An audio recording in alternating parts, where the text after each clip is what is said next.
박상은 장로님은 오전에 소개드렸던 것 같이 샘병원의 대표원장으로 계십니다. 이 샘이라고 하면은 조건이 몇 가지가 있는데 그 중에서 가장 중요한 것이 항상 마르지를 않아야 돼요. 그리고 누구나 목마른 자 와서 언제든지 마시고 갈 수 있는 그런 풍부한 좋은 물이 되어야 됩니다.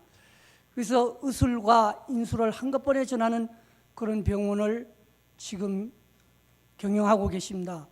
사실은 병원이 돈을 벌어야 되는데 어떤 의미에서는 다른 길을 가고 있는 고독한 그런 지금 운영을 하고 계신 겁니다. 그리고 잠깐 타고 오신 차량 번호를 보니까 0808이더라고요. 그래서 번호도 좋지만은 그 영혼을 파는 뭐 그런 번호가 아닌가 그런 어떤 생각이 들어요. 그 판다 그러면 이게 돈을 받고 파는 게 아니고 제가 생각하기에는 사회적으로 고독한 사람, 그 다음에 병이 들어서 고독한 사람들에게 영과 육을 동시에 다스리는 그러한 중책을 맡은 그런 분에 맞는 차량 번호다. 참 기가 막힌 차량 번호도 타고 다니신다. 그렇게 됐습니다. 그래서 오후에도 거기에 번호에 걸맞는 좋은 말씀으로 여러분의 신금을 울리라 생각합니다. 자, 그런 의미에서 박수로 크게 맞아주시기 바랍니다.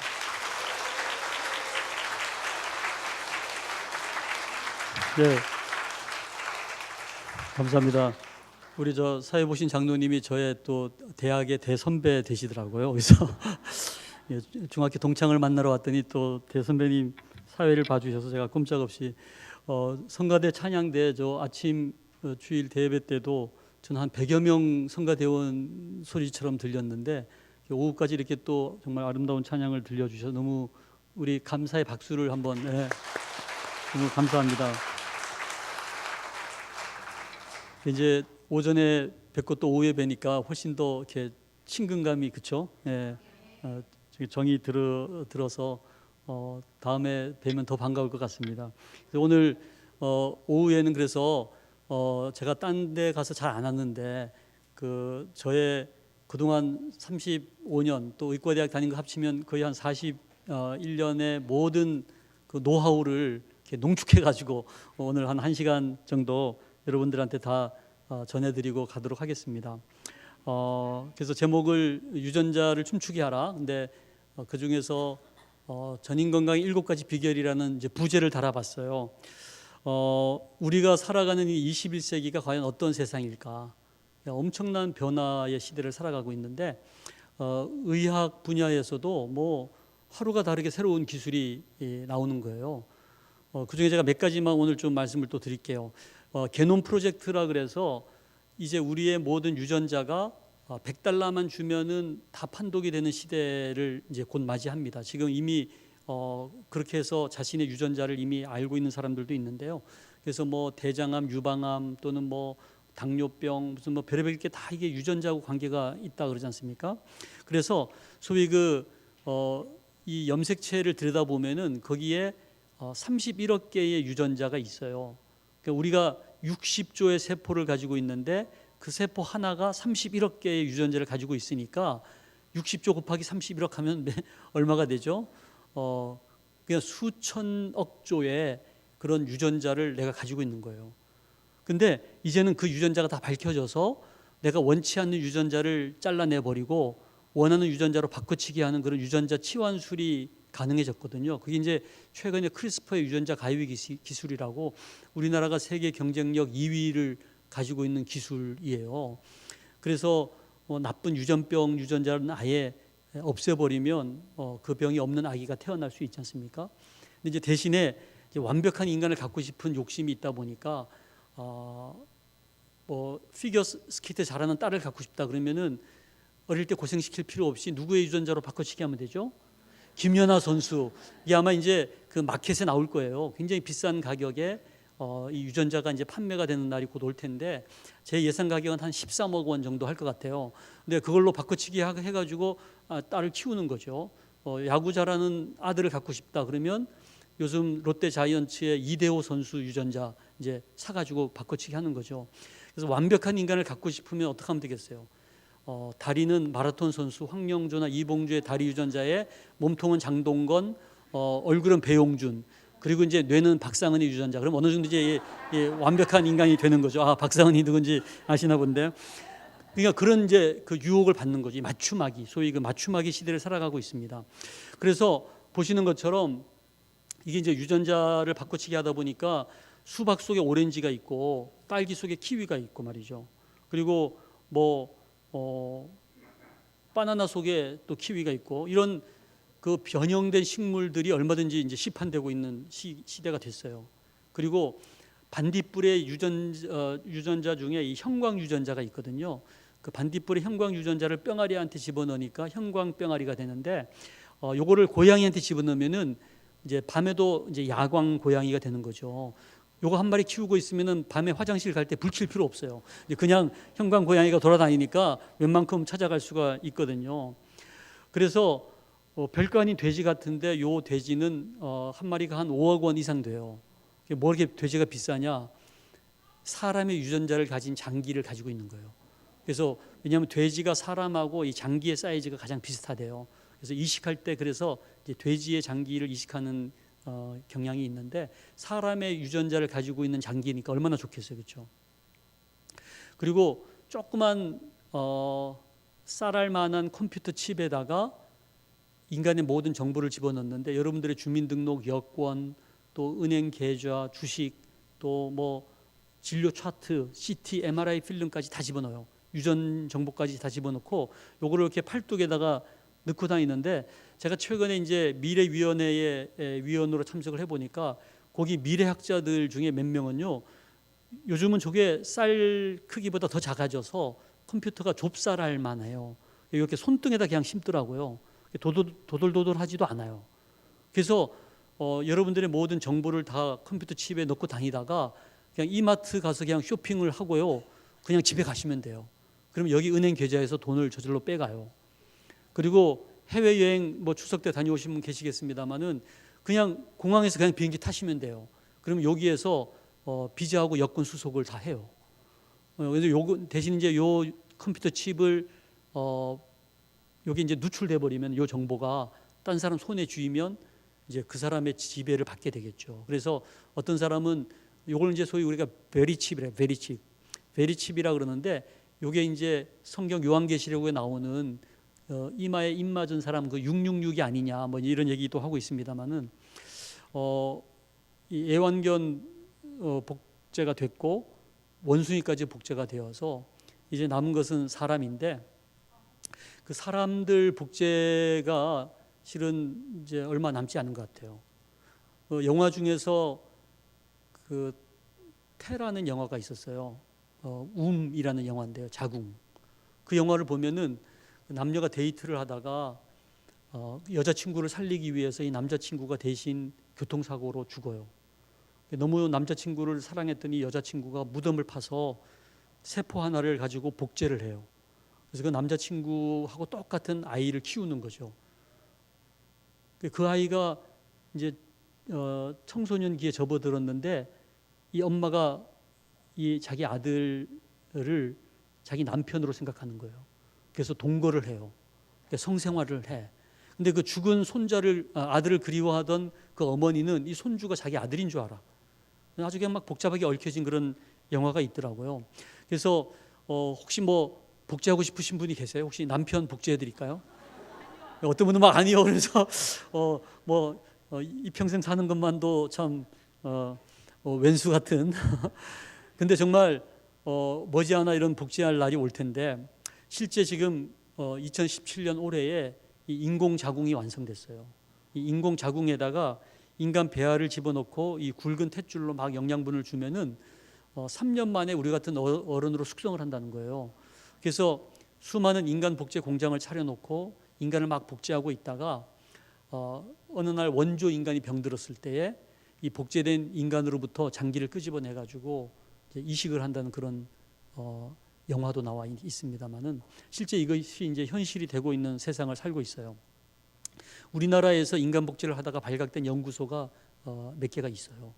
지금 폐쇄가 됐습니다만은 전 세계에서 가장 인간 복제가 먼저 이루어질 나라로 우리 대한민국을 꼽고 있습니다.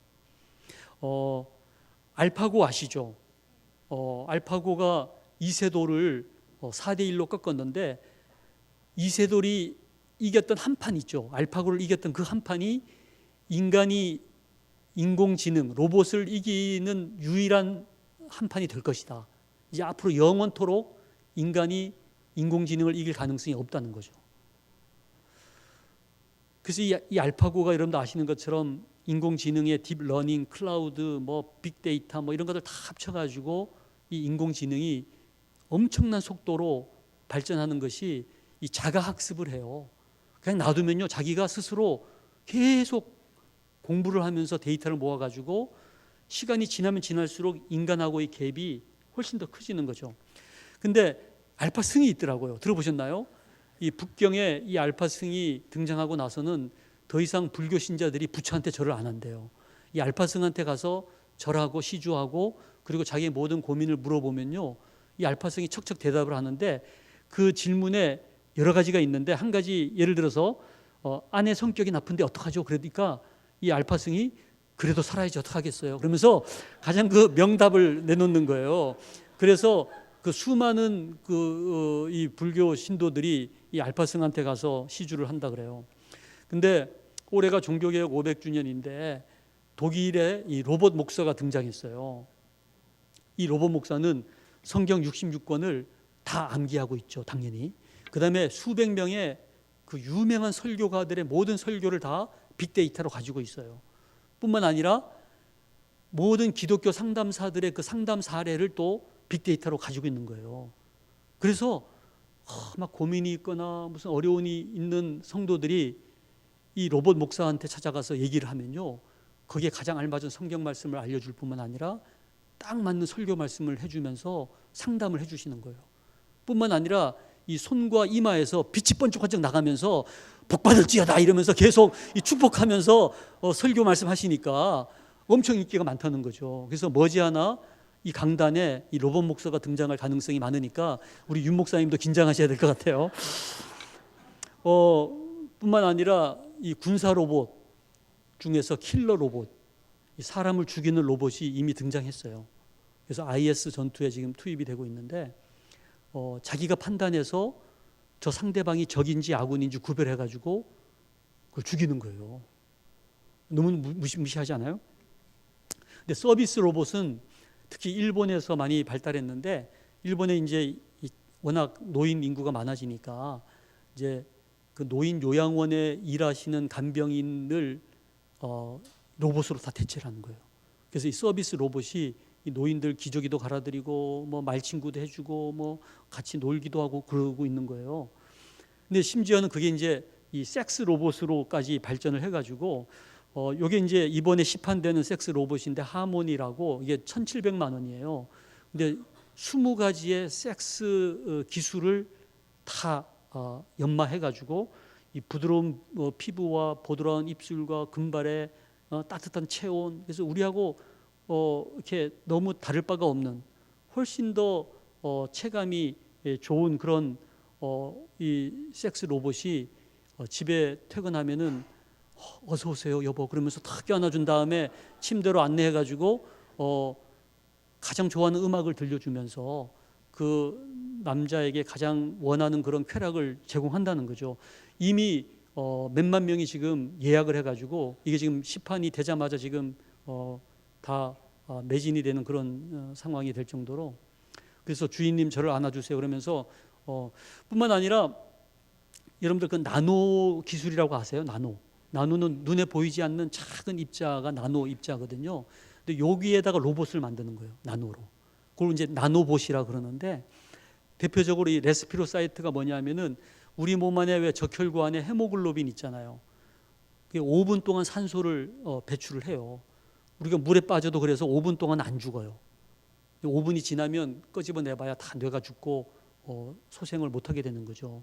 근데 이 레스피로사이토라는 이 나노봇은 3시간 동안 산소를 방출한대요. 이거를 우리 몸 안에 집어넣어주면요, 세월호가 물에 잠겼는데 3시간이 지나도록 아이들이 다 살아있어. 그러면 골든타임이 달라지는 거죠.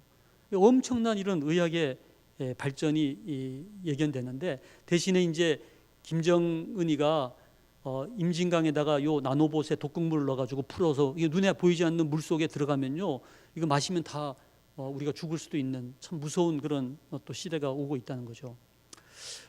이미 길병원부터 해가지고 뭐 대구 동산병원, 부산대병원 해서 지금 열 몇 개 병원에 인공지능 로봇이 병원에서 환자 진료를 하고 있어요. 근데 명의 의사하고 이 왓슨이라는 이 인공 로봇하고 진단이 다를 때 환자가 누구 말을 듣겠어요? 당연히 이 로봇 말을 듣고 있는 거예요. 그래서 그동안 명의 앞에 줄을 섰던 사람들이 이제는 로봇 앞에 줄을 쫙 서고 있는 거죠. 그래서 이런 그 의학이 발전이 어떨 때는 내가 안 죽을 수도 있겠다라는 착각을 할 정도로 의학이 발전되고 있는데 실은 그렇지는 않다는 거예요. 의학이 너무 발전하면서 알고 보면은 너무 세분화되다 보니까 전체를 봐주는 의사가 없는 거예요. 우리 아까 장로님하고도 이제 점심 먹으면서 그런 얘기 했습니다마는 호흡기내과, 신장내과, 또 뭐 순환기내과, 뭐 별의별 내과를 여기 내분비내과에서 당뇨약 타죠, 류마티스 내과에서 관절염약 타고, 순환기내과에서 고혈압약 타고, 이게 약은 한 보따리인데 거기에 한약까지 막 건강식품까지 이 전체를 먹어야 될지 말아야 될지 전체를 봐주는 의사가 없는 거예요. 또 너무 이 데이터를 믿다 보니까 데이터화되지 않는 정보를 놓치는 거예요. 제가 처음 내과 전문의가 돼가지고요, 제가 부산 고신의대 교수가 됐어요. 제가 첫 환자를 진료했는데 이 환자는 너무 술을 많이 마셔가지고 급성 알코올성 간염이에요. 피 검사를 해봤더니 그 간 기능 수치 중에서 GOT, GPT라고 원래 60 이하가 정상인데 이 환자는 막 3,000 이상 올라가 있더라고요. 제가 놀래가지고 당장 입원을 시켜서 한 달 반 정도 입원을 시켰더니요, 서서히 간 기능 수치가 떨어지더니 정상이 됐어요. 제가 아침에 불러다 놓고서 의사 잘 만난 줄 알라고 제가 큰 소리 치면서 퇴원을 시켰는데 그날 저녁에 응급실에서 막 저를 다급하게 찾는 방송이 들리더라고요. 뛰어내려가 봤더니 아침에 퇴원시켰던 그 환자가 죽어서.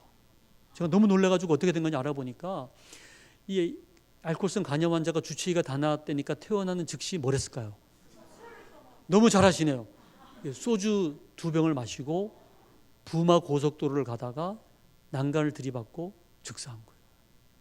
제가 그 시신 앞에서 내가 아침에 다 나왔다고 퇴원을 시켰는데 뭐가 다 나은 거냐?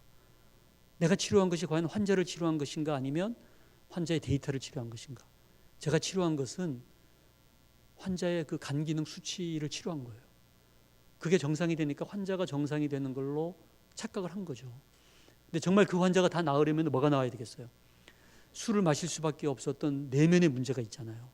그게 부부간의 갈등일 수도 있고, 또 어떤 마음의 어떤 상처일 수도 있고, 또 더 깊이 자리 잡고 있는 어떤 죄의 문제일 수도 있는데, 그런 거 한 번도 타치하지 않고서 덜렁 다 나았다고 얘기한 것이 얼마나 나의 무지의 소치인가.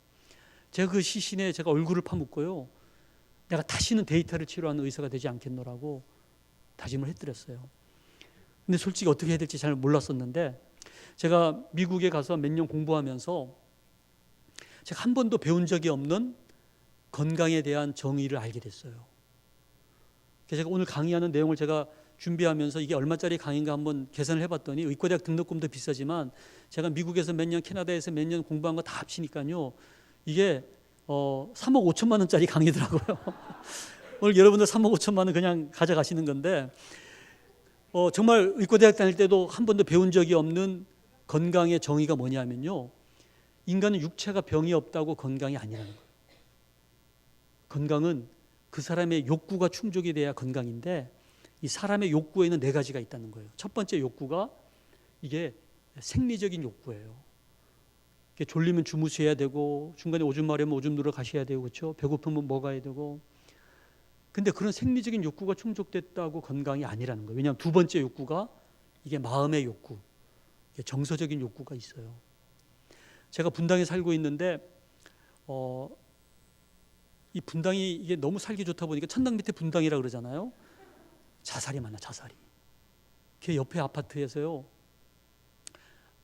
그 여중생이 뛰어내렸는데 그 엄마가 땅을 치며 통곡하면서 하는 말씀이 뭔지 아세요?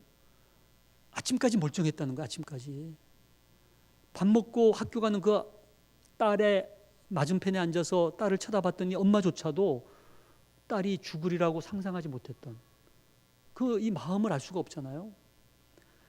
제 앞에 아파트에 저희 집사람 몰래 제가 너무 좋아했던 탤런트가 살았었어요. 그 이은주 씨라고, 혹시 아마 연배가 저하고 비슷하신 분들은 아마 기억하실 거예요. 너무 예쁘고 건강한 탤런트였는데 잠시 우울증에 걸리더니 죽었어요. 물론 뭐 우리 최진실이나 뭐 여러분도 아시는 배우들 많이 죽었습니다만은, 저희 집 뒤에는 또 빌라촌인데요, 너무 키도 크고 건강한 장자연 씨라고, 그게 너무 속상하고 억울하니까 또 죽더라고요. 그러니까 아무리 육체가 건강하고 예뻐도 이게 마음의 욕구가 충족이 안 되면 그게 아무 소용이 없는 거예요. 그래서 너무 외롭지 않아야 되고 슬프지 않아야 되고 화나지 않아야 되고, 이 두 번째 마음의 욕구까지 충족이 됐는데도 채워지지 않는 세 번째 욕구가, 이걸 우리가 이 사회적인 욕구 또는 관계의 욕구라 그래요. 우리가 오전 시간에 제가 말씀드렸죠. 우리가 누구의 형상으로 지음받았다고요? 하나님의 형상에는 뭐가 있을까요? 지정의, 이런 인격적인 하나님의 형상이 있지만 그거 말고 한 가지가 더 있어요. 그게 바로 하나님의 관계성.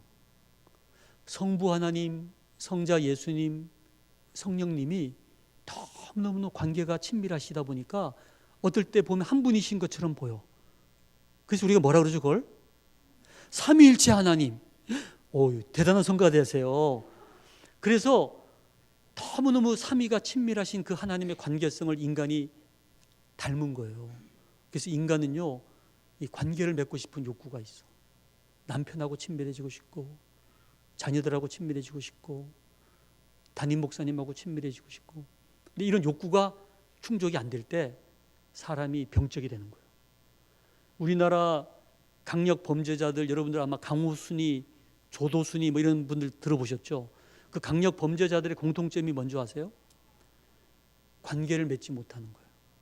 집안에 틀어박혀 있다가 어느 날 칼을 품고 나가서 막 묻지마 살인을 하는 거죠. 그래서 어떻게든지 이 관계를 잘 맺는 게 얼마나 건강에 중요한지 몰라요. 제가 환자를 진료하다가 병이 안 낫지 않습니까? 그러면 제가 이 관계를 물어봐요. 요즘 남편하고 어떠세요? 시어머님하고 어떠세요? 그러면요, 갑자기 막 울기 시작하면서 이 여성이 얼마나 그 관계가 힘들었나 몰라.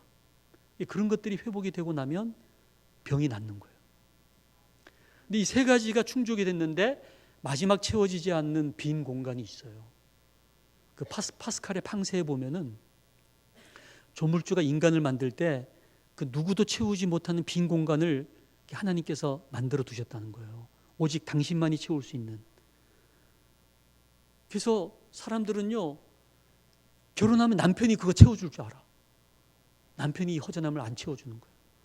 자식이 출세하면은 채워줄 줄 알았는데 자식이 안 채워줘. 내가 재벌이 되고 내가 심지어 대통령이 된다 하더라도 이 권력이 채워주지 못하는 거예요. 그래서 오죽했으면 여러분들 재벌이 한강에서 뛰어내리고 심지어 대통령께서도 자살을 할 수밖에 없는 이 허전함이 있다는 거예요.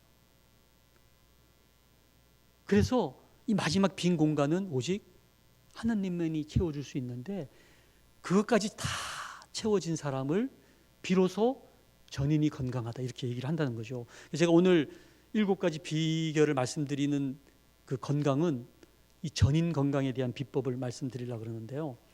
이게 제 얘기가 아니고 세계보건기구가 그렇게 얘기를 하고 있어요. 제 환자 중에 그 막 속이 쓰려서 온 환자가 있어요. 제가 40세의 아주 그 인텔리한 미모의 여성인데 내시경을 해봤더니 위가 헐었더라고요. 그래서 위궤양약을 줬죠. 걱정하지 말라고. 근데 얼마 뒤에 막 피를 토하면서 온 거예요. 내시경을 해봤더니 막 위가 궤양이 더 깊어지니까 밑에 지나가는 동맥이 노출되면서 막 거기서 피가 솟는 거죠. 그래서 내가 뭘 놓쳤구나 싶어가지고 자세히 여쭤봤더니요, 이분의 남편이 우리나라 재벌 대기업의 임원이신데 연봉이 자그마치 3억 원이 넘는데요. 별로 안 놀라시는 거 보니까 다 연봉이 다 그 이상 되시는 것 같아요. 근데 이 남자가 연봉이 높아지면 뭘 하게 되죠? 이게 곁길로 가는데 바람을 피워요, 바람을. 근데 최근 들어서 그 섹스 파트너가 집에까지 전화해가지고 이 아내가 전화를 받으니까 네 남편 바꾸라는 거예요. 요즘 얼마나 대담한지 몰라.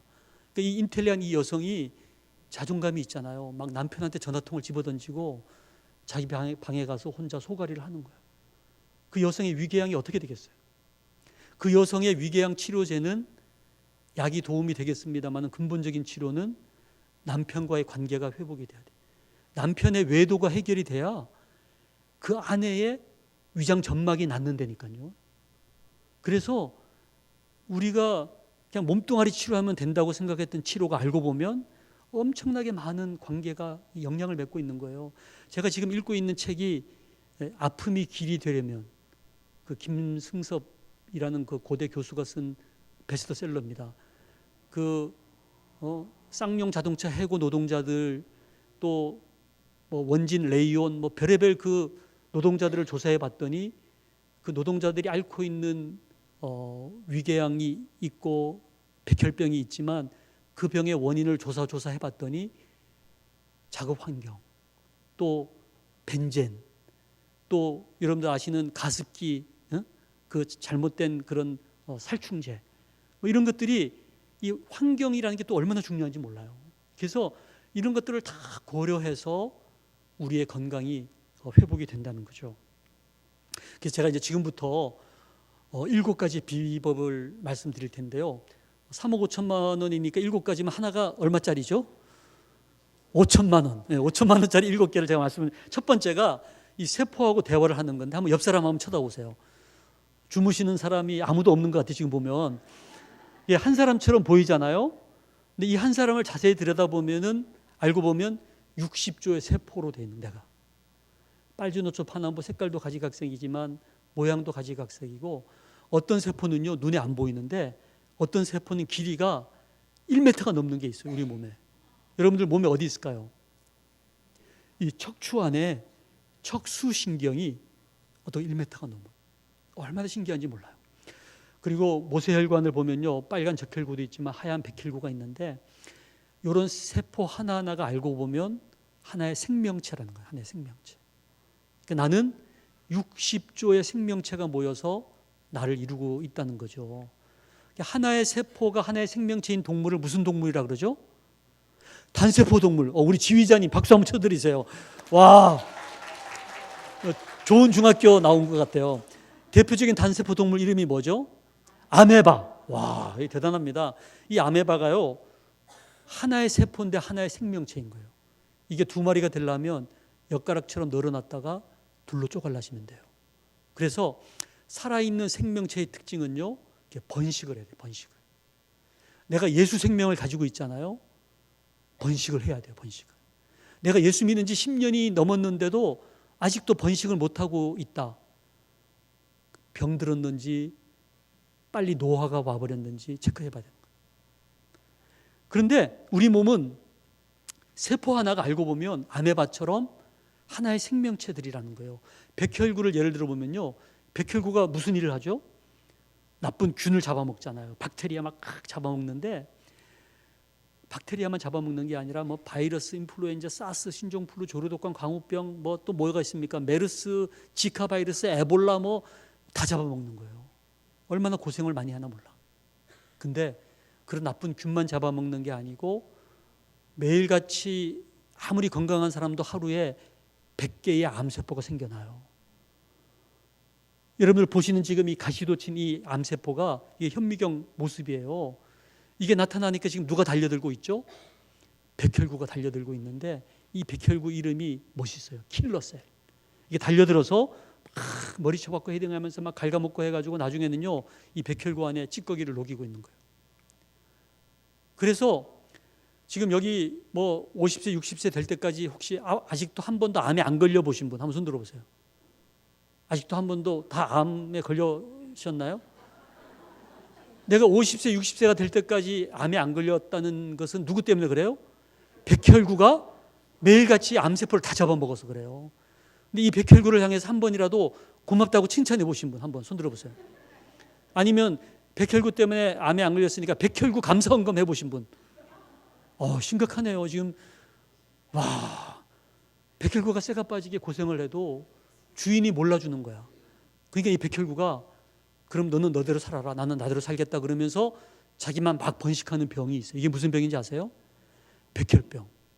여기 의사들이 많으신가 봐요. 저는 의과대학 다닐 때 저는 백혈병은 백혈구가 없는 병인 줄 알았어요. 솔직히. 그게 아니에요. 백혈병은요, 백혈구가 너무너무 많은데 균하고 싸우지 않는 거예요.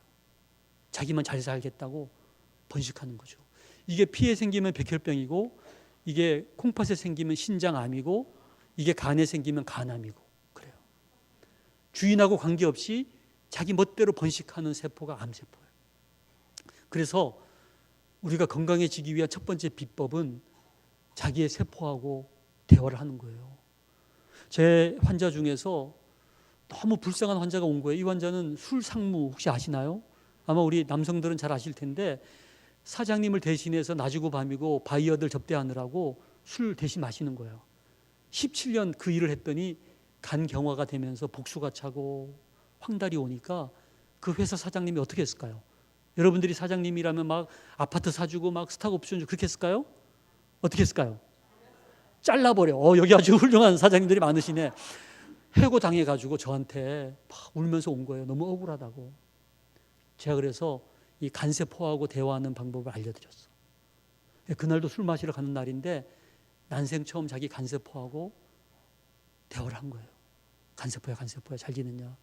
내가 오늘 술을 마시러 가야 되는데 너는 어떻게 생각하냐 그랬더니요, 이 간세포가 막 아우성 지르는 소리를 난생 처음 듣게 된 거죠.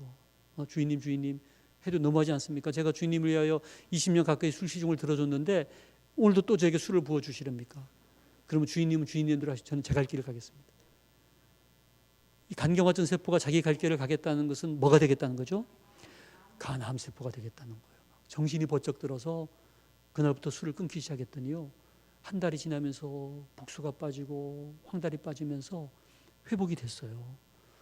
추석 때만 되면 저한테 이렇게 선물을 들고 오는데 지난 추석부터 안 오더라고요. 알고 보니까 김영란법 때문에 안 오는 것 같아요. 여러분도 한번 아픈 부위를 이렇게 만져가면서요, 이렇게 대화를 해보시면 이 세포가 할 말이 많아. 제가 딴 때는 감사를 못하지만 제 전공이 뭐라 그랬죠? 콩팥. 제가 신장내과다 보니까 아까도 제가 여기 화장실에서 제가 소변을 보면서 감사했어요. 여러분들 콩팥이 2개가 있는데 이 덩어리 쪽에 있거든요. 근데 그 콩팥 한 개에 사구체라고 그게 몇 개 있는 줄 아세요?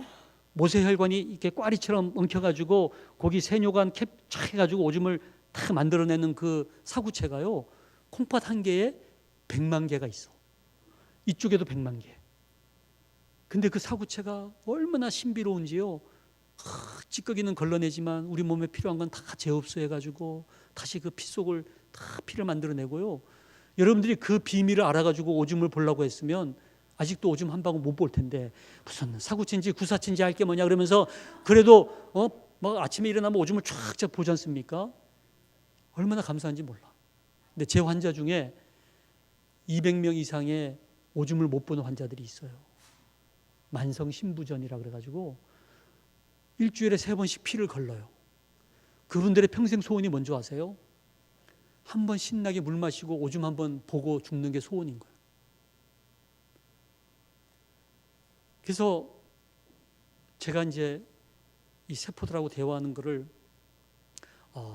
여러분들 아침에 새벽기도 알람을 맞춰놓지 않습니까? 그러면 알람이 막 5시에 울리면 막 짜증 부리면서 누가 새벽기도 만들었냐 그러지 마시고 조용히 알람을 끈 다음에 여러분들이 60주의 생명체를 향해서 명령을 하시면 되죠. 얘들아, 때가 되었다, 일어나거라 그러면서 잠자는 세포를 깨우시고, 이제 버스를 탈 때도 그냥 타면 안 되고 번호를 확인하신 다음에 얘들아 타자, 그리고 데리고 타시고, 그리고 이제 교회에 오면은 또 몇 명이 없는 거야 새벽 기도에. 그러면 막 낙담이 돼서 힘 빠져 이러고 있지 마시고, 여러분들이 데리고 온 생명체가 몇 명이라고요? 60주의 생명체 다 앉혀놓고서 60조의 생명체들아 여호와를 찬양하라 그러면서 막 뜨겁게 찬양하는 거예요. 그렇죠? 그리고 이렇게 직장을 가셔도 결제 맡으러 사장님한테 갈 때 이것도 막 이게 내 무슨 놈의 서류냐 그러면서 막 집어 던지면 얼마나 힘들어요. 겁먹지 마시고, 여러분들의 부하 직원이 몇 명이라고요? 60조의 부하 직원들을 다 준비시킨 다음에 얘들아 준비됐냐? 결제 맡으러 가자 그러면서 이 법무도 당당하게 살면 좋을 것 같아요. 그래서 제가 오늘 응원가를 하나 준비했는데 혹시 피아노 반주 됩니까? 찬양하라 내 영혼아 이거 좀 한번 해주시면 좋을 것 같은데요. 찬양하라 내 영혼아는 많이 불러봤으니까 우리가 가사를 바꿔서 찬양하라 내 세포야 이 박수 치면서 한번 빨리 불러보시는데 아픈 분은 자기 아픈 부위에 만져가면서 한번 불러보겠습니다. 찬양하라 내 세포야 찬양하라 내 세포야 내 속에 있는 것들아 다 찬양 기뻐라 기뻐라 내 세포야 기뻐라 내 세포야 내 속에 있는 것들아 다 기뻐 감사라 감사라 내 세포야 감사라 내 세포야 내 속에 있는 것들아 다 우리 옆 사람을 향해서 사랑하라 사랑하라 내 세포야 사랑하라 내 세포야 내 속에 있는 것들아 다 사랑하라 박수 와 여러분들 좀 느끼셨나요? 여러분들의 그 60조 세포 중에서 한 58조 정도만 살아 움직이더니 지금 다 살아났어. 그래서 여러분들 특히 이 아픈 부위 만져가면서요 이 세포하고 한번 얘기를 해보시길 바라요. 첫 번째 비법이고요. 두 번째 이 습관을 옛날에는 당뇨병, 고혈압 이런 병들이 나이 들어서 생기는 병인 줄 알아가지고 성인병이라 그랬는데 어떤 사람은 나이 들어도 안 생기고 어떤 사람은 젊어도 생기잖아요. 그래서 성인병이란 말은 표준말에서 없어졌어요. 이게 생활습관병. 이게 나이하고 관계없이 생활습관하고 관계가 있다는 거예요. 그래서 습관을 바꾸려면요 행동을 바꾸고 생각을 바꿔야 돼요. 만만치가 않아요. 제가 얼마 전에 지하철을 탔는데 저쪽에 자리가 ቢ었더라고요. 그래서 가서 잽싸게 앉았는데 이상하게 그날따라 의자가 놓고 푹신푹신하고 향수 냄새가 나서 저는 신형 지하철인 줄 알았어요. 근데 아무래도 쿠션이 이상해서 나중에 뒤를 돌아다 봤더니 어떤 아줌마 무릎에 앉아 있더라고요. 그래서 막 내가 어쩔 줄 몰라니까 아줌마가 괜찮아 앉아가세요 그러면서 그러니까 제가 그 달려간 그 찰나의 순간에 어디선가 아줌마가 혜성같이 나타나서 먼저 앉으신 거예요. 그래서 제가 라디오 방송을 들어보니까 지하철을 탈 때 그 앉아가는 10가지 비법이 나오더라고요. 그 마지막 10번째가 뭐냐면 반경 5m 이내에 아줌마가 있으면 포기하라 그런 거였는데 제가 그걸 미처 깨닫지 못하고 우리나라의 아줌마가 이 세계적으로도 유명하더라고요. 이 캐나다에 우리나라 아줌마가 막 밴쿠버에 가면은 막 밴쿠버에 학원이 들어서고 땅값이 올라가고 막 뭐 시드니 뭐 요즘은 뭐 요하네스버그 아프리카까지 막 이 한국의 아줌마들의 영향력이 지금 뻗쳐나가고 있어요. 제가 무슨 얘기를 하다가 저도 모르게 앉아가고 싶어하고 엘리베이터 타고 싶어하고 큰 아파트 큰 차 그러다가요 이 생활습관병에 걸리는 거예요. 그래서요 이 생각을 바꿔야 돼. 제가 바꾼 생각 중에 하나가 한 자리 숫자의 층계는 걸어 올라간다. 저희 안양 샘병원은 9층짜리 건물인데요. 원장이 걸어 올라다니니까 직원들도 어쩔 수 없이 걸어 다니는데 지금 저의 건강의 한 50% 이상은 그 생각을 바꾼 그 습관을 바꾼 덕분이라고 봐요. 그래서 여러분들 습관 중에 제가 한두 가지만 말씀을 드릴게요. 이 지구를 둘러싸고 있는 게 바다가 많을까요? 육지가 많을까요? 바다가 몇 프로죠? 70%. 와, 대단하네요. 우리 몸의 수분이 몇 프로인 줄 아세요? 70%. 같은 하나님이 만드셔서 이게 70%의 수분인데요. 원래 그러는 건 아니에요. 수정란은요 99%가 물이에요. 배아가 되고 태아가 되면서 95% 90% 태어날 때 85%쯤 태어나. 요즘 제가 손자 손녀 안으면요 물주머니 같아. 근데 그게요 서서히 수분이 빠지면서 이제 70세가 됐잖아요. 우리가 쪼글쪼글 할머니 할아버지가 돼서 돌아가실 때는요 68% 65% 돼서 돌아가시는 거예요. 그러면 젊어지고 싶으면 어떻게 하면 되죠? 물을 마셔야 돼요. 제가 물을 마시겠습니다. 근데 물을 마실 때도 그냥 마시면 안 되고 60조의 생명체더라. 물을 마시라 그러면요, 막 그 제비가 막 엄마가 모이 주면 먹는 상상을 하면서 물을 마시면 너무너무 우리 세포들에게도 좋은 거죠. 그런데 물을 하루에 한 2리터 이상을 마시면요, 간밤에 찌꺼기가 쫙 빠져나가요. 저도 일어나면요, 저희 집사람하고 먼저 일어난 사람이 500cc 물을 2컵 가지고 오면요, 러브샷 쫙 같이 그러면요, 쫙 찌꺼기가 빠져나가는 거죠. 그래서 적어도 이렇게 물을 자꾸만 가지고 다니면서 조금씩 계속 마시는 사람이 아주 지혜로운 사람이에요. 왜냐하면 생명이라고 하는 것은요, 이게 흐름이 흐름. 이게 아마 당뇨병 가지고 계신 분들도 계실 텐데, 당뇨병이 무서운 게 합병증인데 왜 합병증이 생기는 줄 아세요? 피가 찐득찐득해지니까요, 피가 설탕물 꿀물처럼 되는 거예요. 그러니까 이 물은요, 흐르면요 흘러가잖아요. 근데 꿀물을 흘리면은 가다가 멈춰버려. 찐득찐득하니까. 그래서 혈관이 막히기 시작해서 망막증, 말초 신경염, 심장, 콩팥 이게 다 망가지는 거죠. 그래서 생명은 흐름에 있다. 이 목에도 공기가 흘러야지 어느 날 흐르던 공기가 멈춰. 그게 죽음이에요. 피가 흐르다가 멈춰. 그게 죽음이거든요. 그래서 우리 몸의 흐름을 이끌어줄 물, 너무너무 중요한 거죠. 그 다음에 공기. 이게 지금 뭐가 온 거죠? 이게 뭐죠? 제가 그 모 대통령을 배출한 압구정동의 모 교회에 그 CEO들 모임에 가서 이게 뭐죠? 그랬더니 다들 아우디. 와. 그래서 야, 대통령을 배출할 만하다 제가. 근데 이 황사가요, 단순한 모래먼지가 아니라 그 모래먼지 주위에 사스, 조류독감, 뭐 별의별 균들이 날라오는 거예요. 같이 묻어서.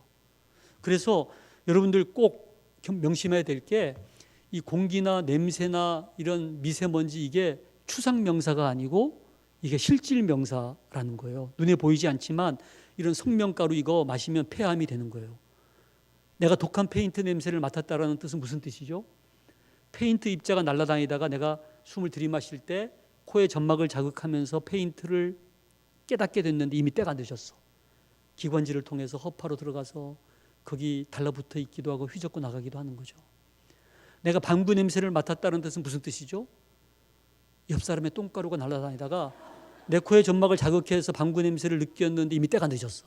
그 똥가루가 기관지를 통해서 허파로 들어가서 달라붙어 있기도 하고 휘젓고 나가기도 하는 그런 끔찍한 범죄 행위에 해당되니까 예배당 안에서는 가급적 삼가해 주시고, 그래서 독한 냄새 있는 곳은 안 가는 게 좋아요. 왜냐하면 그건 추상명사가 아니고 실질명사이기 때문에. 가장 나쁜 담배 연기가 그 대표적인 예죠. 자, 잠. 무조건 잠을 많이 자면 좋은 것 같지만 그렇지 않아요. 잠에도 퀄리티가 있어요. 그래서 피크 타임이라 그래가지고 잠자는 사람들이 깊은 숙면에 빠지는 그 피크 타임이요, 새벽 3시에서 4시, 밤 11시에서 12시. 그래서 아침형 인간이 좋은 이유는요, 6시간밖에 안 잤는데 아주 가뿐한 거예요. 근데 10시간 이상 자도 찌뿌둥한 사람은요, 이 피크 타임이 없는 거예요. 그래서 하이 퀄리티의 잠을 자라는, 그러기 위해서는 낮에 열심히 일하고 긍정적인 생각, 감사의 마음을 가지는 게 좋겠죠. 비만은 뭐 여러분들 워낙 잘 아시니까 그냥 넘어가겠습니다. 특히 이 복부 비만은 이게 내장에 비만이 생기면 심지어는 이게 창자에 이렇게 비계가 껴가지고 창자를 막는 수도 있어요. 그래서 술 좋아하시면 이게 지방간이 딱딱해져요, 간이. 그래서 결국 이 비만은 두 가지밖에 없어요. 먹는 것을 조절하고 먹은 것을 운동으로 소모시키고. 그래서 먹는 거에 몇 가지만 말씀을 드릴게요. 아마 여러분들 좋아하는 음식이 왼쪽에 있어요. 소갈비, 속꼬리, 삼겹살, 돼지머리, 닭발, 뭐 해서 쭉 내려보다가 패스트푸드까지요. 이게 맛있는 음식이 이게 지방이 많거든요. 그래서 같은 고기라도 남들이 먹고 싶어하지 않는 퍼석퍼석한 살이 있죠. 사태나 닭가슴살, 이게 이제 비만 예방에는 도움이 되는 거죠. 우리나라 고유의 비빔밥, 된장찌개, 이게 최고입니다. 그래서 딱딱한 껍질에 쌓여 있는 갑각류는 좀 콜레스테롤 많으니까 맛만 보시고 너무 많이는 안 드시는 게 좋고요. 특히 튀긴 육류에는 무슨 지방이 많죠? 트랜스 지방. 이거 정말 어려운 거예요. 정말 우리 저 식품공학을 전공하신 우리 목사님도 아마 이 트랜스 지방 이게요 다른 지방하고 차이는 이게 분해가 잘 안 돼. 분해가 어떤 트랜스 지방은 반감기 반으로 줄어드는데 걸리는 시간이 10년이 넘는 것도 있대요. 그러니까 햄버거 몇 개 먹었는데 몸 안에 지방이 10년 동안 반쯤 남아있다 생각해 보세요. 끔찍하잖아요. 피자는 햄버거보다 칼로리가 3배가 많대요. 그래서 구역 식구가 한 판 시켜서 나눠 먹어야지 자기 혼자 한 판 다 먹는 사람들이 있어요. 자, 먹는 것은 그렇다 치고 운동으로 이걸 소모시켜야 되는데 운동에 두 종류가 있는데요. 갑작스럽게 하는 운동을 우리가 무산소라 그래요. 무산소 운동. 올림픽 금메달 딸 땐 좋지만 오래 살기 위한 운동으로는 유산소가 유산소. 그렇게 힘들지 않는 운동을 이렇게 지속적으로 하는 게 유산소 운동인데요. 걷는다든지 가볍게 뛴다든지 자전거나 수영이나 이런 게 몸에 좋은 유산소 운동이에요. 근데 운동을 하다가 돌아가시는 어르신들이 많으세요. 왜냐하면 자기 나이에 지나친 운동을 하면 그래요. 그래서 220에 자기 나이를 빼면은 최대 맥박수가 되는데 이 최대 맥박수라는 말의 뜻은 내가 죽을 수도 있는 맥박수라는 뜻이에요. 그래서 220에 저 같으면 이제 60세니까 160번 맥박이 뛰면은 제가 죽는다는 거죠. 그래서 그거의 60% 맥박이 한 100번 뛰면요 운동을 멈춰야 돼요. 제가. 그래서 자기 나이에 맞는 운동을 하셔야 된다는 거죠. 그래서 별거 아닌 습관인 줄 알았는데 하루 6시간 이상 잔다, 아침 식사한다, 간식 안 먹는다, 정상 체중 유지한다, 규칙적으로 운동한다, 술 안 마신다, 담배 안 피운다. 7가지 다 하시는 분 한 손 들어보세요. 나는 6가지 이상 한다. 네. 나는 4가지 아래쪽이다. 아마 그 사이이신 것 같은데요. 45세 남자를 기준으로 했을 때 이게 3개 안쪽하고 6개 이상하고 비교해 보니까요. 수명이 10년 이상 차이가 10년 이상. 순간의 선택이 10년을 좌우한다 그러는데 이 습관이 그만큼 무섭다는 거예요. 더 무서운 병은요. 우리 심장에 생기는 병인데 한번 오른손 올려보세요. 그리고 이렇게 내려보시면 여기 왼쪽 가슴에 갖다 대시면 여기 심장이 있어요. 저를 따라서 해보세요. 심장아, 나의 심장아, 너의 주인이 명하노니 멈추어라. 너무 순진하시네. 다 따라하시네. 근데 혹시 심장이 멈춘 분 계시나요? 큰일 날 뻔했어요. 그렇죠? 이 심장이 내 건 줄 알았는데 너무 감사하게 내 말을 안 듣는 거예요. 알고 봤더니 이 심장이 누구의 명령을 받고 박동을 하는지 아직도 과학적으로 몰라요. 그거를 밝히면 노벨상을 탈 텐데 최근에 사이언스 잡지에 이 심장이 박동을 할 때 심장에서 빛이 반짝반짝 난다는 걸 발견한 거예요. 그 빛이 반짝하니까 꿈틀하는데 그 빛을 누가 비추는지를 아직 모르는 거예요. 근데 우리는 알고 있잖아요. 하나님께서 뛰기 시작하게 하셨을 때부터 심장이 뛰기 시작해서 멈추라고 할 때까지 심장이 뛰는데 우리는 그 뛰는 동안 마음껏 인생을 누리면서 감사하면서 찬양하면서 그렇죠? 그렇게 살면 되는 거예요. 근데 그 뛰는 동안 심장이 쿵딱 이렇게 규칙적으로 뛰어야 되는데 어떤 사람은 드드득 이렇게 불규칙하게 뛰는 환자를 뭐라 그러죠? 부정맥. 이 건강하기가 필요가 없네. 너무 잘하시네. 근데요, 부정맥은요, 어떨 때 심장이 이렇게 펄 떨고만 있어. 그러면요, 피가 흐르지 않고 고이잖아요. 고여있는 피는 어떻게 되겠어요? 굳어버려. 피떡이 생겨요. 유식한 한자말로 혈전. 와, 대단하시네요. 그 다음에 피가 펌프질하면 그 혈전이 피덩어리가 어디로 가겠어요? 동맥을 타고 올라가서 뇌로 가면요. 이게 중풍. 그래서 한쪽이 마비가 되고 똥오줌 못 가리고 이게 바로 이게 부정맥 때문에 그런 경우가 많아요. 근데요, 오늘날 이 심장을 교회의 영적 지도자, 이 목사님으로 비유한다면은 이 하나님 말씀에 의해서 이게 심장이 뛰어야 되는데 이게 자기 멋대로 뛰다 보면요, 이게 부정맥이. 그다음에 심장을 먹여 살리는 혈관이 이게 관상동맥이라 그래서 이게 면류관처럼 생겼다 그래서 이 관상동맥을 통해서 심장이 먹고 살아야 심장이 뛰는 거예요. 근데 이 관상동맥이 좁아지거나 막히면요, 통증이 와요. 그 통증이 5분 만에 없어지면 협심증인데 그게 1시간, 2시간 계속되는 병이 심장마비예요. 심장이 썩어져 들어가요. 왜냐하면 막히니까 피가 안 통하니까요, 심장의 근육이 썩어져 들어가는 거예요. 그게 심근경색증. 그래서 하고 통증이 오는데 골든타임이 2시간. 2시간에 어떻게든지 병원에 가서 이 카테터 집어넣어서 이걸 뚫어줘야 돼요.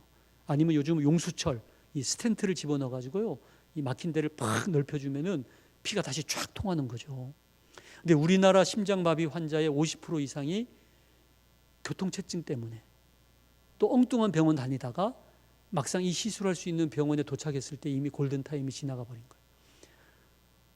그 중에 좀 관계가 있는 우리 이건희 회장님, 응급실에 가긴 일찍 갔는데 삼성의료원 가서 이 시술 받으려고 삼성의료원으로 옮기면서 골든타임이 지나가 버린 거예요.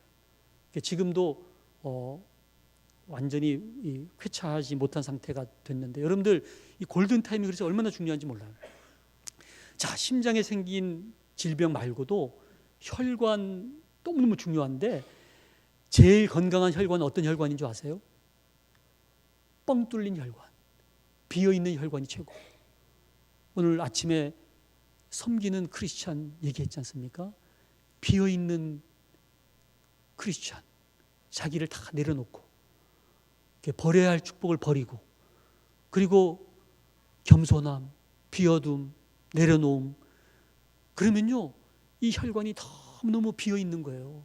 그러면요 피가 콸콸콸콸, 이 축복들이 이 혈관을 통해서 말초 구석구석까지 가니까 우리 몸이 얼마나 건강한지 몰라요. 근데 어느 날 이 혈관이 살이 찌는 거야. 처음에는 그게 좋은 줄 알아. 이 혈관이 포동포동 살이 찌면서 서서히 혈관이 자라니까 나중에 통로가 막혀버리는 거예요. 이 병이 동맥경화증. 나중에는 혈관이 기름때가 껴가지고 썩어져 버리는 거죠. 오늘날 심장을 목사님이라고 한다면 이 혈관이 이제 중직자들, 중간 영적 지도자들, 권사님, 안수 집사님, 교사. 오늘날 한국 교회에 이 심장의 피를 받아서 말초에 보내야 될 이 혈관들이 자기만 잘 살겠다고 동맥경화에 걸렸을 때 말초에서는 아무리 기다려도 피가 안 오는 거예요. 심장이 아무리 펌프질 해봐야 소용이 없는 거예요. 제가 얼마 전에 이 안수 집사가 목사를 내몰아 가지고 교회가 엉망진창이 된 교회인데 저보고 한번 강의를 해달라고, 제가 그래서 그 교회 강의를 하러 갔는데요, 바리케이트가 쳐져 있는 바리케이트. 바리케이트를 막 뚫고서 갔더니 철문이 있는데 걸어 잠근 거예요. 수요 예배 저녁인데. 그래서 제가 강사라고 그랬더니 신분증 부탁합니다. 그래서 신분증에 대조하더니 철문을 열어주고 바리케이트 열어주고 들어오라 그러더라고요. 다시 철문을 닫고. 와, 교회가 어떻게 이렇게 됐나 몰라.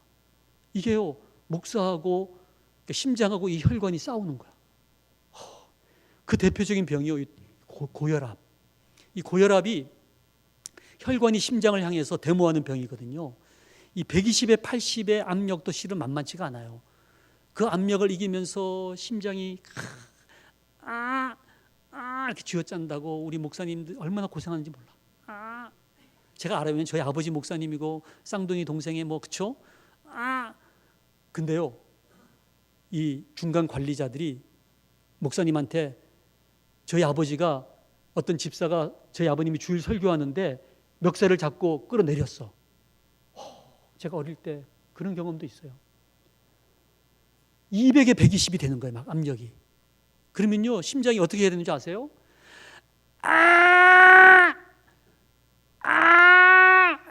이렇게 쥐어짜도 피가 말초에 갈랑말랑 하는 거야. 그러니까요, 심장이 고생해도 축 처지는 거예요. 두꺼워져가지고. 그러니까 얼마나 여러분들 그래서 이 지하철이나 육교 계단 몇 개만 올라가도 숨을 헐떡이는 어르신들 보면요, 고혈압 치료 안 한 우려성 심부전이 제일 많아요. 근데 그분들 하는 말이 혈압약 먹으면 평생 먹어야 된다고 안 먹었다는 거예요. 그래서 그분이 살은 평생이 3년 6개월이야. 그분이 혈압약을 먹었으면 30년, 60년 더 살 텐데, 그래서 여러분들이 이 평생하고 저 평생이 달라요. 그 말에 속으면 안 돼. 그냥 약 한 알 반찬 먹듯이 먹으면 얼마든지 조절하고 살 텐데 말이죠. 그래서 심장마비 확률이 높은 대상을 보면요, 생활습관병, 하루 5잔 이상 커피, 술, 담배, 스트레스, 완벽주의, 화를 잘 내고 비교의식이 강한 사람. 아침에 제가 말씀드렸죠.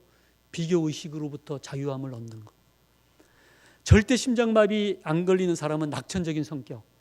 왜 아줌마들 집에 가보면 주방에 설거지할 게 산더미처럼 쌓여있고 빨래통에 빨래가 바닥에 뒹굴어 다니는데도 빨래할 생각하고 헬렐레 TV 드라마 보는 아줌마 있죠. 저희 집사람 얘기하는 건 아닙니다만은 절대 심장마비 안 걸리는 거예요. 너무 낙천적이어서. 이제 대신에 이혼당할 확률이 높아집니다만 어떻든 이 낙천적인 성격이 심장에는 너무너무 좋은 거예요. 그리고 우리나라의 장수마을을 다 조사해 봤더니요, 딴 거는 별 차이가 없대요. 근데 그 마을에 사람들이 관계가 좋아, 관계가. 이것이 역학조사의 유일한 이유라는 거 아니에요. 장수마을의 가장 통계적으로 유의한 변화는 관계가 좋다는 거예요. 그래서 관계에 5단계가 있어요. 오늘 저하고 여러분들 만나신 분들은 1단계예요. 그냥 아유 처음 뵙겠습니다. 피상적인 대화하는 거죠. 근데 그러다가 계속 집에서 아파트에서 엘리베이터에서 마주치면은 2단계가 돼요. 아유 우리 쓰레기 언제 치우나요? 반상이 언젠가요? 이 사실과 정보를 주고받아. 그러다가 이제 판단을 주고받는 3단계가 돼요. 너는 안철수에 대해서 어떻게 생각하냐? 뭐 이거 굉장히 실은 쉽지 않은 대화죠. 그러다가 비로소 4번째 단계가 되면은 감정을 나누는 거예요. 감정을 나눠야 심장마비가 예방이 되거든요. 그래서 가족 중에 한 사람하고 감정을 나누고 직장에 한 사람하고만 감정을 나눌 수만 있다면 그 사람은 평생 심장마비 안 걸린다 그래요. 근데 우리나라 남자들이 주로 누구하고 감정을 나누는지 조사를 해봤더니 마누라하고 감정을 나누는 사람은 거의 없다는 거예요. 우리나라 부부는 2단계 평균. 집에 와가지고 한 딱 3마디. 밥 묻나? 아는 자자. 그래서 그럼 남자들이 누구하고 감정을 나누나 조사해봤더니 여비서하고 감정을 나눠. 여비서하고. 사장님 안색이 안 좋으신데 무슨 고민이 있으세요? 막 커피 타가면서 비서가 얘기하면 옆에 앉아봐. 그러고서 뭐 이제 고민을 얘기한다는 거죠. 그러면 사모님들은 누구하고 나누겠어요?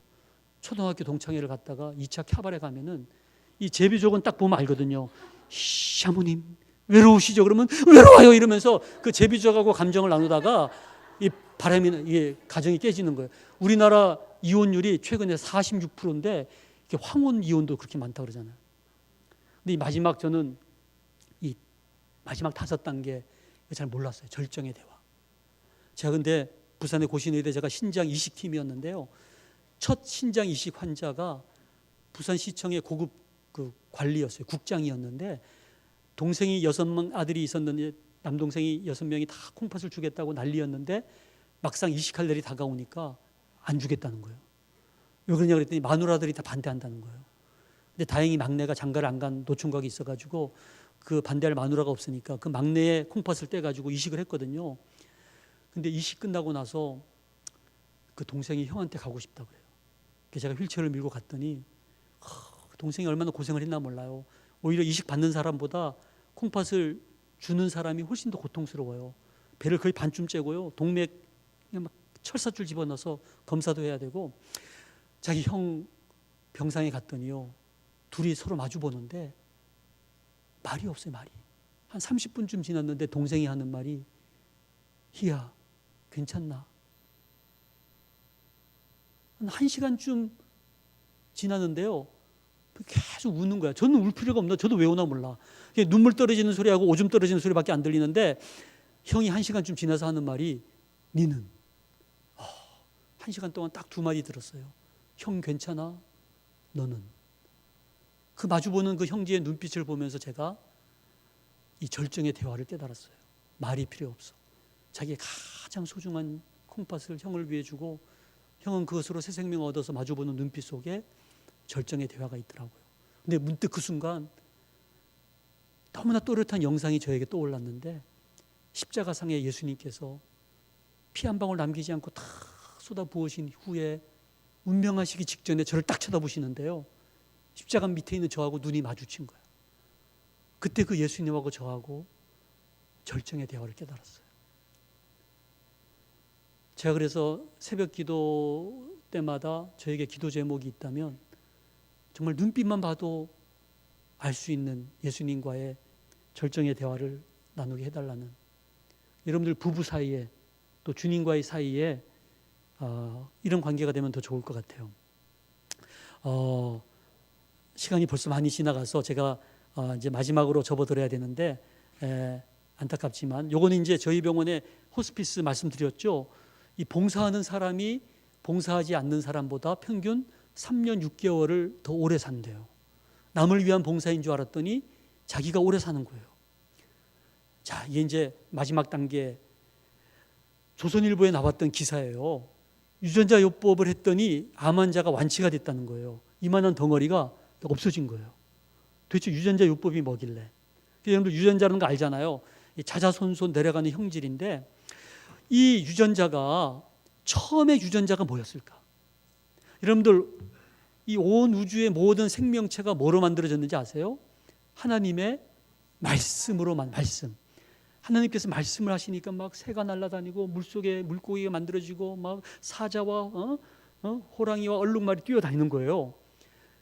그래서 아까 게놈 프로젝트 제가 말씀드렸는데 이 게놈 프로젝트를 완성했던 미국의 유전학자가 프랜시스 콜린스라는 너무 유명한 학자인데 이분이 모든 유전자를 판독한 다음에 그 8년 동안의 연구를 마무리하고 쓴 책이 The Language of God, 신의 언어라는 거예요. 유전자를 다 판독했더니 이 유전자가 하나님의 말씀이더라는, 하나님의 말씀. 그래서 여러분들 아무리 복잡한 유전자 같아도 이 유전자를 알고 보면 이게 4개의 글자로 되어 있어요. A, T, G, C. 이것의 컨비네이션에 따라서 어떤 사람은 대장암도 생기고 유방암도 생기는 건데 요한복음에 보면은 태초에 말씀이 계시니라. 이 말씀이 하나님과 함께 계셨으니 이 말씀이 곧 하나님이시니라. 이 말씀이 하나님이시라는 거예요. 이 말씀이 글자가 되어서 우리에게 주어진 책이 성경책이고요. 이 말씀이 육신이 되어서 우리에게 오신 분이 누구세요? 예수님이시고, 그리고 이 말씀이 유전자가 되어서 생명체를 이루고, 생명체. 너무 신기하지 않아요? 그래서 예수님께서 말씀만 하니까 무화과 나무가 마르기도 하고 열매가 맺히기도 하고 병자의 병이 낫기도 하고 죽은 자가 살아나기도 하고, 이게 말씀에 힘이 있다는 거예요. 그래서 제가 여러분 아까 읽으신 이 히브리 4장 12절 한번 다시 읽어볼까요? 시작. 하나님의 말씀은 살았고 운동력이 있어 좌우의 날선 어떤 검보다도 예리하여 혼과 영과 및 관절과 골수를 찔러 쪼개기까지 하며 또 마음의 생각과 뜻을 감찰하나니. 저는 이 말씀 읽으면서 하나님의 말씀은 영혼의 양식이 되는 좋은 말씀이구나 이렇게 생각했더랬어요. 근데 자세히 읽어봤더니 그게 아니더라고요.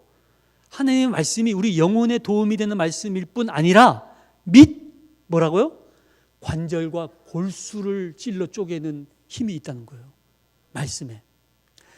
그래서 이 말씀을 지키면 구약 성경에 보면요, 네가 장수하게 되고 많은 해를 누리게 되고 이 말씀이 내 몸에 양약이 되고 골수를 윤택하게 한다.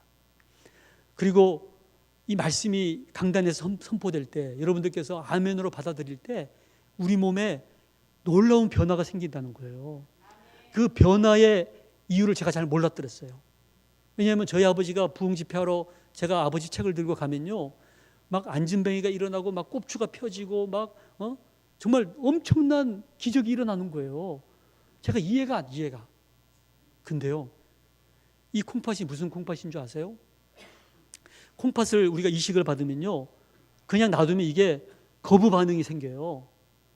그래서 면역 억제제를 먹어야 돼요. 여러분들 피주사 혹시 맞아보신 분은 남의 피 아무리 혈액형이 같아도 주사 맞을 때 엉덩이에 항알레르기 주사를 맞아요. 왜냐하면 우리 몸의 면역이 내 것과 남의 것을 딱 구별해 가지고 남의 피가 들어오면 그걸 막 밀어내기 위해서 막 두드러기가 생기는 거예요. 막 열이 나고. 그래서 항알레르기를 만들어서 또 이식을 한 다음에는 면역 억제제를 먹으면 어떻게 되냐 하면은 우리 몸의 면역이 어리해져 가지고 네 것도 내 것이요, 내 것도 내 것, 그러면서 이 남의 콩팥을 그냥 자기 건 줄 알고 모르고 가지고 있는 거죠. 근데 이 거부 반응 당한 콩팥 모습이거든요. 제가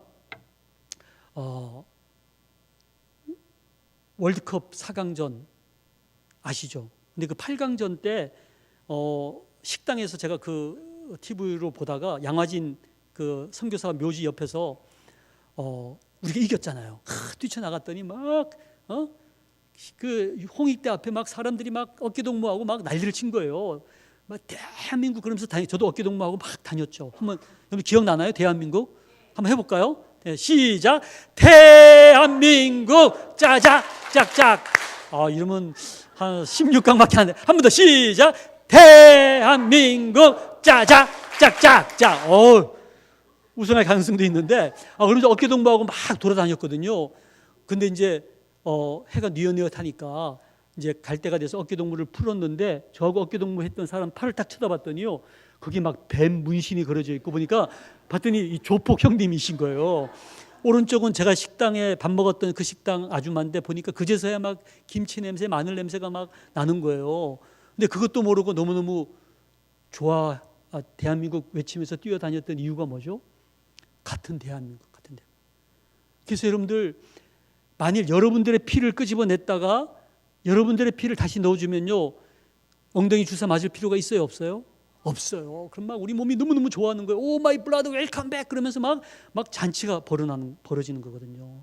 그래서 이 우리 몸이 하나님의 말씀으로 지음받은 생명체인데요, 이 우리 말씀으로 지음받은 이 육신에 오리지널 하나님의 말씀이 들어오니까 너무 좋아하는 거예요. 그래서 막 춤을 춰.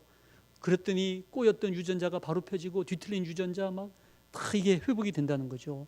그래서 암이나 성인병 유전자만 회복되는 게 아니라 게으름, 교만, 비판, 짜증, 불평, 이런 원래 하나님께서 만드신 유전자에는 이게 없어요.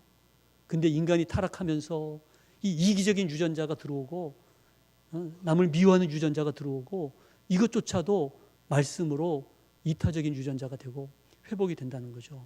그래서 오늘 제가 이거는 피아노 반주를 해주셔도 되고 오늘 집을 나서기 전 아시죠? 감사합니다. 이거 여러분 아마 이런 노래 해본 적 없을 거예요. 유전자 치유 노래인데 저희 병원에서는 암 환자들 숲에 가서 이 노래 같이 불러 춤을 추면서 그러면요 암 환자들이 막 하나님의 말씀이 확 들어오니까요 막 그 뒤틀린 유전자, 꼬인 유전자가 이게 막 펴지는데 한번 같이 불러보십시다. 오늘 집을 나서기 전 오늘 집을 나서 약간 빨리 전 기도했나요? 오늘 받을 은총 위에 기도는 사랑의 열쇠, 기도는 사랑의 열쇠, 유전자가 춤추네. 병들었던 나의 세포 고쳐주. 오늘 아침 일어나서 묵상했나요? 오늘 아침 일어나서 묵상했나요?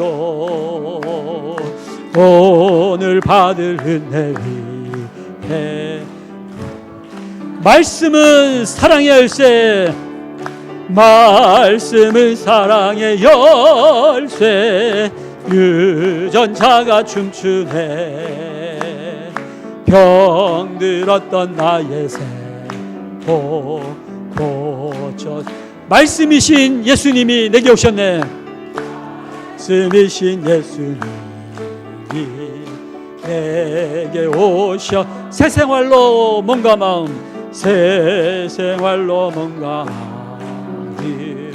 활짝. 말씀은 사랑의 열쇠, 말씀은 사랑의 열쇠, 유전자가 춤추네. 병들었던 나의 세포 고쳐주션. 예, 박수. 약간은 그 60주의 세포가 춤을 추더니 이제는 31억 개의 그렇죠?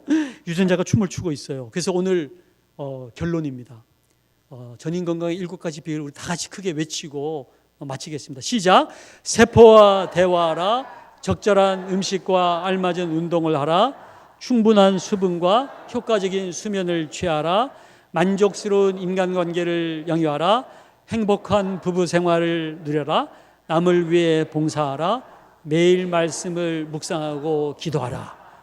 예, 아멘. 그래서 여러분들 이 말씀 가지고 참 짧은 나그네 인생이지만 살아가시다가 행여 원치 않는 질병을 만나게 되었을 때 너무 염려하지 마시고, 또 우리 목사님께 또 연락을 주시면, 저에게나 연락을 주시면 또 좋은 의료진들, 기도 의료인들 또 만나게 해서 또 하나님께 기도하면서 얼마든지 말씀과 기도로 치유함을 입을 수 있을 거라고 생각을 합니다. 그래서 혹시 여러분들 개인적인 질문이 있으신 분들은 또 사적인 거니까 또 공개된 곳에서 말씀하기 어려운 거 있으면 제 이메일로 연락을 주시면 또 답변을 드리도록 하겠습니다. 아무쪼록 여러분들 일반적인 건강 말고 정말 전인이 건강한 그런 복된 삶을 누리시기를 바라겠습니다. 감사합니다.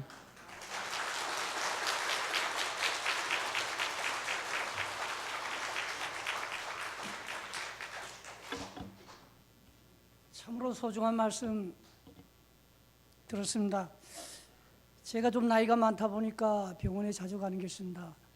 가면은 이제 나이가 들어서 허리가 좀 굽는데 들어갈 때는 허리를 더 굽혀갖고 뻣뻣하게 세우려고 그래도 나가라 그럴까봐, 가서 또 눈 마주치면 건방지다고 쫓아낼까봐 참으로 조심스러운 시간이 1분을 넘지 않습니다. 그러면 지금까지 수십 년을 다녀도 못 물어본 질문이 있어요. 물어보면 오지 마라 그럴까봐. 근데 오늘 이 유명한 의사 선생님을 독점적으로 아침부터 오후까지 거의 5시간 동안 저희 교회에 붙들어 두셨습니다. 그리고 여러분이 좋은 말씀을 약 2시간에 걸쳐서 들었습니다. 제가 평생 진료를 받아도 이런 의사 선생님 만나보지를 못했어요. 참으로 행복한 날입니다. 예, 부디 좋은 사업하시는 거, 많은 분들에게 영육의 건강을 주시고, 저희들이 이 교회에 다녀간 이 시간이 저희들한테 앞으로 소중한 삶이 될 수 있도록 기도드리겠습니다. 감사합니다. 다음으로 찬송가 471장 부르겠습니다.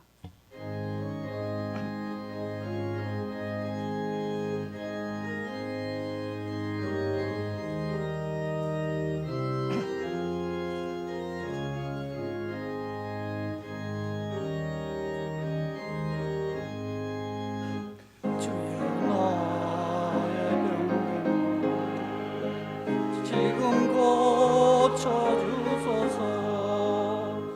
모든 병을 고쳐주. 주 약속하셨네. 내가 지금 그렇게 믿고 주님 앞에 구하오니 주여 크신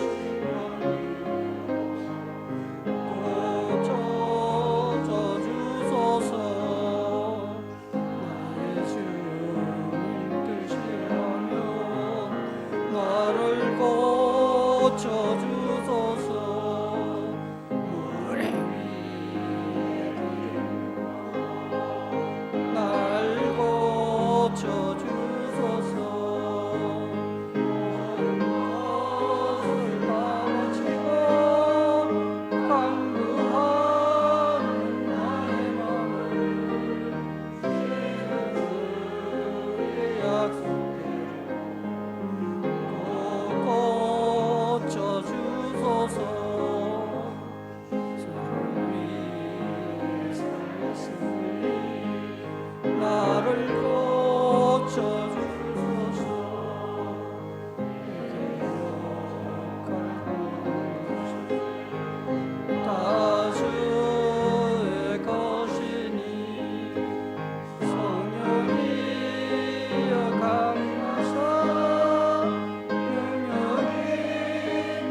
말씀은 담임 목사님께서 진행해 드리겠습니다.